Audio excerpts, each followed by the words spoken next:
안녕하십니까, 알림이 황희두입니다. 윤석열 씨가 대권 도전 선언을 한 이후부터 계속해서 논란만 커지고 있습니다. 최근엔 특히 부인 김건희 씨가 정말 큰 실수를 하나 했는데요. 김건희 씨가 직접 난 줄리가 아니다 라고 하는 순간 여야 모두 화들짝 놀랐다는 거죠. 여태까지 대부분 알고는 있지만 공식적으로 말하지 못했는데 김건희 씨가 줄리라는 얘기를 공식적으로 언급을 했기 때문에 이제는 모든 사람들이 이거에 대해서 개인적인 생각을 밝힐 수 있게 됐다는 겁니다. 과연 누가 줄리를 처음 거론할까 싶었는데 놀랍게도 윤석열 아내 김건희였다.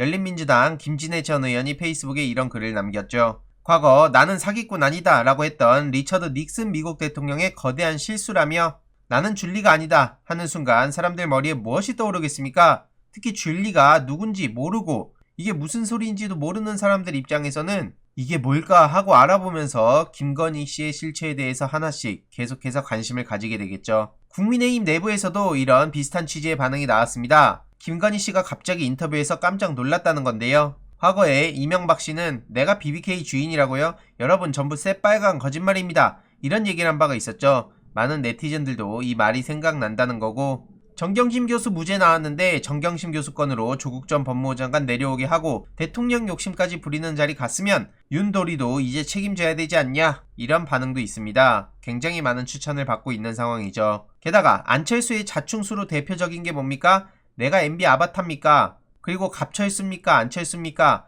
이런 얘기를 본인 입으로 해가지고 오히려 시민들의 머릿속에는 MB 아바타 그리고 갑철수, 이게 뿌리 깊게 박혀버리게 됐죠. 그럼 정대택 씨부터 고소해야 되는 거 아니냐? 거의 오랜 시간을 김건희 모친과 법정 소송으로 하나부터 열까지 알고 많은 유튜브에 전파했으니 한번 고소해봐라. 국민들이 지켜보겠다. 이런 반응들을 보이고 있습니다. 실제로 해당 자료가 오래전부터 계속해서 여기저기 공유되지 않았습니까? 정대택 씨가 계속해서 이거에 대해서 목소리를 내왔는데 김건희 씨의 저런 해명이 어떻게 느껴질까요? 그리고 앞에 말씀드렸듯이 이 갑철수입니까? 그리고 MB 아바타입니까? 이런 얘기들로 완전히 나락으로 갔던 안철수 씨. 물론 꼭 그것뿐만은 아닙니다. 그냥 안철수라는 사람 자체에 비전도 철학도 없기에 애초에 대통령감도 아니었는데요. 완전 쐐기를 박아버린 셈이었죠. 굉장히 비슷한 상황이라고 생각합니다. 이외로도 윤석열 캠프 직행한 KBS 기자로 인해 내부에서도 질타 목소리가 나오고 있는데요. KBS 기자였다가 퇴사하고 곧바로 윤석열 캠프 부대변인으로 합류한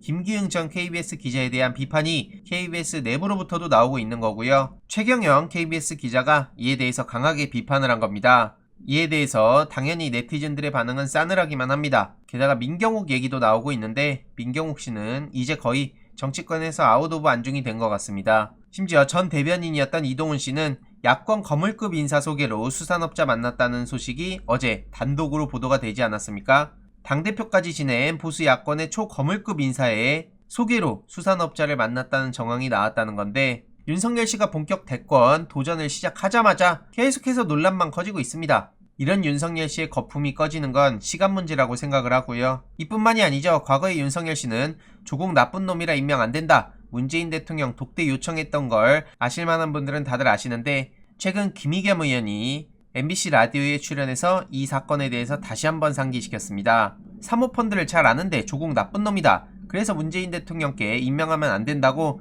직접 독대할 기회를 달라고 두세 차례 얘기를 했다는 거죠. 그래서 조국만 도려내면 된다, 그게 대통령을 위한 길이다, 이런 얘기까지 했다고 하죠. 대통령을 위하는 척 그렇게 하더니 지금 뒤통수 치고 한참 섬 넘은 걸 보면 애초에 그냥 저런 사람이었다는 생각이 듭니다. 그리고 조국 임명하면 안 된다, 사모펀드 그렇게 나쁜 놈이라고 해놓고 정작 어떤 결과 나왔습니까? 정경심 교수 사모펀드 공모 무죄 확정됐습니다. 권력형 범죄 근거 없다고 했는데 김경률 같은 사람들이 뭐라 그랬습니까? 권력형 범죄 따옴표 따게 하고 사모펀드 범죄 얘기하고 완전히 한 일가를 벼랑 끝으로 몰아가 놓고 어떠한 책임도 지지 않고 있습니다. 그러면서 본인들이 틀렸다는 걸 인정하지 않기 위해서 엉뚱한 데 가서 관심을 받고 있죠. 박재동 화백의 손바닥 아트를 보면 정말 뼈를 때립니다. 이게 지금 대한민국의 현실 아닐까요?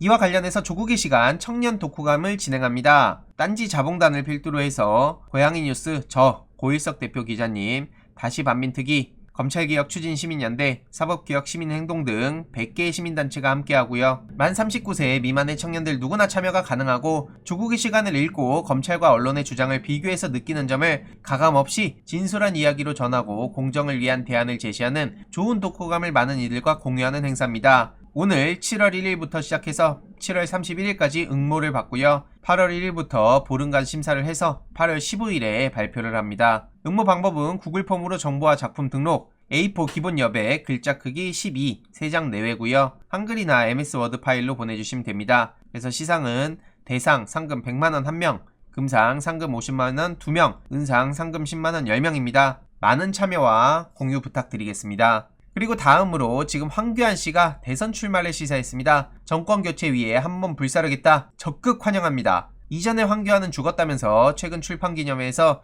이 한몸 정권 교체를 위해 확실하게 불사르겠다 이런 입장을 밝히기도 했는데요. 한마디로 심기일전해서 내년 대권에 도전하겠다는 뜻으로 해석되는 건데 황교안 씨는 총선 패배라는 미안의 리더십이었지만 바보다 싶을 정도로 정치적 이익을 앞세우지 않았다라며 두 번의 실수는 결코 용납되지 않는다고 강조했습니다. 다시 한번 말씀드리지만 황교안 씨 얼른 돌아오시길 바랍니다. 얼마나 기다렸는지 모르겠어요. 황교안, 윤석열, 이준석 공통점, 군대 안 간 인간들, 네티즌들은 이런 반응을 보이고 있죠. 그리고 왜 이렇게 웃기냐? 이런 반응들이 많습니다. 나만 빵 터진 거 아니지? 실제로 국민의힘 내부에서도 황교안 씨가 몸풀기를 한다 그럴 때 다들 싸늘한 반응을 보였고 보수 성향 지지자들이 많은 커뮤니티에서도 황교안 씨 복귀를 제발 멈춰달라, 그냥 좀 가만히 좀 있어달라 이런 반응들로 뒤덮였다는 사실 제가 몇 달 전 영상을 통해서도 말씀드린 바 있습니다. 그리고 마지막으로 어제 유튜브 커뮤니티에도 공유 드렸지만 중요한 소식이라 간략하게만 전해드리도록 하겠습니다.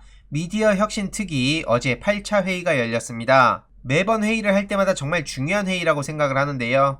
6, 7차는 일정상 참석을 못해서 소식을 못 전해드렸습니다. 죄송합니다. 늘 말씀드리듯이 민주당 미디어 혁신 특위는 포털 공정화, 뉴스 배열과 알고리즘, 그리고 허위 조작 정보 피해 구제, 그리고 언론 독립성, 그리고 미디어 환경 개선 관련해서 가장 중점적으로 논의하고 있습니다. 지난 24일에는 특위에서 언론중재법 개정안을 발의했고 손해액에 대해서 아쉬움을 전한 시민들도 많았습니다. 특히 조국 전 법무부 장관 일가를 향한 보도 행태를 보며 보수 진보를 떠나 많은 시민들이 격노한 사건도 있었죠. 상황상 아직 구체적인 내용을 전할 순 없지만 현실적으로 진보 언론도 대상이 될 수 있기에 사안들을 디테일하게 정리 중인 상황입니다. 당연히 이게 진보 언론 편을 든다는 의미가 아닙니다. 국민의 알 권리와 공익을 위해 열심히 취재하는 기자들도 있지 않습니까? 그들을 대상으로 오남용을 할 수 있다는 문제 때문에 디테일하게 정리 중이라는 말씀을 드리고 싶고요. 계속되는 회의를 통해 열린민주당 최강욱 대표님이 발의하신 법안에 대해서도 현실 가능하게 반영해갈 예정입니다. 예정이다, 계획이다 라는 말이 반복되는 모습에 많은 분들이 지쳐있다는 사실을 너무나 잘 알고 있습니다. 저 또한 시민들께 중간보고를 드릴 때마다 마음이 너무나 무거운데요. 만약 언제까지 미룰 수는 없기에 최대한 꼼꼼하게 정리하되 7월 중으로는 처리하겠다는 각오를 다시 한번 말씀드리겠습니다. 동시에 민주당 내 미디어 시스템 변화도 빠른 속도로 진행 중입니다. 이와 관련해서도 조만간 시민들이 체감하실 수 있는 소식들을 전해드리도록 하겠습니다. 항상 고생하시는 김용빈 위원장님을 비롯해서 특위 위원님들과 함께 유능하고 세련된 민주당으로 거듭날 수 있도록 계속 노력하겠습니다. 추가적인 소식들 계속해서 전해드리도록 하겠습니다. 이번 내용도 유익했다면 구독, 좋아요, 알림 설정, 멤버십 가입 정말 큰 힘이 된다는 점 말씀드리고 싶습니다. 이번 내용도 주위에 널리 공유 부탁드립니다.